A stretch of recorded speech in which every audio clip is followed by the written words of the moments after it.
The White House continues to keep an eye on the coronavirus. As we speak, Mike Pence is in Washington state, where several communities have been hit hard. And the spread of the virus increased a sense of urgency between Congress, the White House, and several health officials. Joining us now to talk about that and more, White House Press Secretary and Communications Director Stephanie Grisham. Steph, welcome to the show. Thank you. This is fun. I think this is a first. I think so, at least from the same administration. Definitely from the same administration. Yes. We got that going. Yes. So can you give us, before we get into the fun stuff, a little bit of what is the administration doing right now, big picture, to contain the spread of the coronavirus? So the president, of course, appointed the VP to be head of the task force, and we've just got a government-wide effort going on. We're doing daily briefings in the briefing room to get everybody on the same message. And as you said, the vice president's headed to Washington state today. The president's being briefed multiple times a day. Obviously, as you well know, the safety of the American people is his #1 priority. So let me ask you this. Since I left, it's been over 2 years. Is there one thing or two things that you would say have changed in terms of the atmosphere or the way things work, aside from the briefings being the big thing, that have changed over the last, between myself, Sarah, and now you? What is the big change that probably exists between how this White House works with the press? Well, I think on day one with you, we didn't even know where the light switches were. So that's a big change. No, but for me, obviously, I have the 3 roles. So communications director and press secretary and communications director for FLOTUS, so that's obviously very, very different. I've had to delegate a lot more, I think, in that way, and then, of course, the briefings. And I know you and I have talked about this before. You've talked about it on air. You saw, as you mentioned, there is briefings. The vice president has been in there every day with the team, but the press secretary, what is your rationale? Why there's not a daily briefing? Because, as you know, as I've said over and over, the president is his own best spokesperson. In the month of February, he had 21 availabilities with the press. So that's almost every single day of the week, not counting the weekends. That's huge.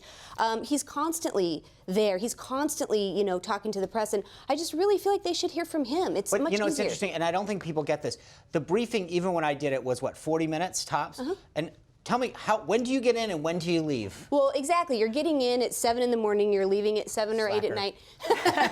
But the thought, and I say this, the thought that either you or Sarah only did a briefing 3 times a week for maybe 30 to 40 minutes and you did nothing else is crazy to me. I don't understand that at all. I'm also available. They come in, and the press come in and talk to me in my office. I email them all the time. I text them all the time. I'm answering their calls at all hours. So it's about the theater of it. Anderson Cooper loves to make fun of me for saying that, but you don't see certain reporters as much as you used to. I'll just say that. That's interesting. You commented a little bit on it earlier. Your 3 roles. I mean, you're doing a lot. Yeah. You said that you do delegate a lot, but the 3 roles, how do you really parse it out, and what is the thing that takes the most time? Is it the press secretary role, or is it you divide your time, try to equally? Oh, they ebb and flow. They both, Mrs. Trump and Mr. Trump, they ebb and flow. So that's been a little bit easier for me. I check in with her every morning, and I kind of get an idea of what her day is going to be like, and then I organize myself that way because she's the boss. And then certainly my deputies, my comms director, and then my press deputies have been handling a lot more, which I think is good. I've had them in a lot more meetings, going with their own issue areas, which I think is a smart way to go, and then they brief me as needed. When I had the job after the fact, I talked to people, ask me what's the most interesting thing, and I said, you never realize how lonely it is. You mentioned Anderson Cooper and his teasing. I had a few people that were critical of my role, my job, 1 or 2, or 20 or 50. I wonder, I've always said to people that it was difficult because no one can relate to having that kind of scrutiny and intensity in your life, that your personal life is picked apart, what you wore, what you did, what you didn't do. And there's very few people. I mean, I was the 28th press secretary, you're the 30th. There's not a lot of people that you can call and say, hey, I want to share my day with you. Do you have the same issue? Is it lonely for you? Are there people that you can talk to? Yeah, you actually taught me that, and it's very, very true. I reached out to Sarah just this morning, actually needing some help on a subject. Yeah, it is really lonely, and for me personally so far, when a lot of the press secretaries came out and wrote the big letter saying I should be doing briefings, that was tough for me because those people do know what I go through, what we've gone through. They do know what goes on behind the scenes, and that was really tough for me because it is a very lonely, lonely time. Yeah, and I think on a personal note, you know, you have stuff being dug about your past, Yes. about your life in many ways. How does that affect you, and how do you deal with that? I mean, I think I'm getting a tougher skin, but there's but there's really tough days, you know. When you go into the White House, you have to put everything you've ever done, I think, since birth down on paper, and that's scary as it is. But then when you take this role and it becomes so public, and you know, there were some reporters who I think enjoyed making some things public about me, and then just having to warn like my children that cameras could come to the door and to watch what you do and watch what you say, because there's people out to hurt my family too, not just me. You know that as well. Yeah, and it's interesting. I found when you mentioned some of the reporters, there were a lot of, I'd been in this town 20-something years, there were a lot of, I wouldn't call them necessarily friendships, but relationships that had built up over time. And I found that there were times when I felt like the press was almost two-faced and saying, hey, I had to say that, I had to do that because I needed it for my job, but no, nothing personal on that. Do you find, I mean, I was like, what do you mean nothing personal? You didn't have to do that. That was for a click or a clip, and you were willing to sacrifice a relationship because you thought it would get you something. Do you find the same thing with some of these guys? Yeah, that's been difficult for me as well on the campaign. As you know, I practically lived with the press corps, and so I did forge some what I thought to be relationships, friendships, what have you.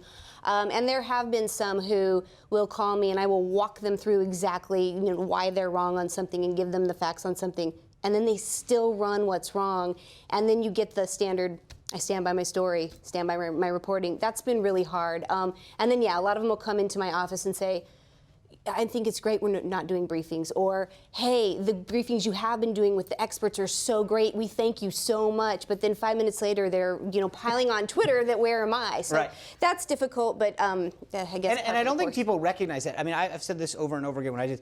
The press secretary is a means, is a conduit to the information.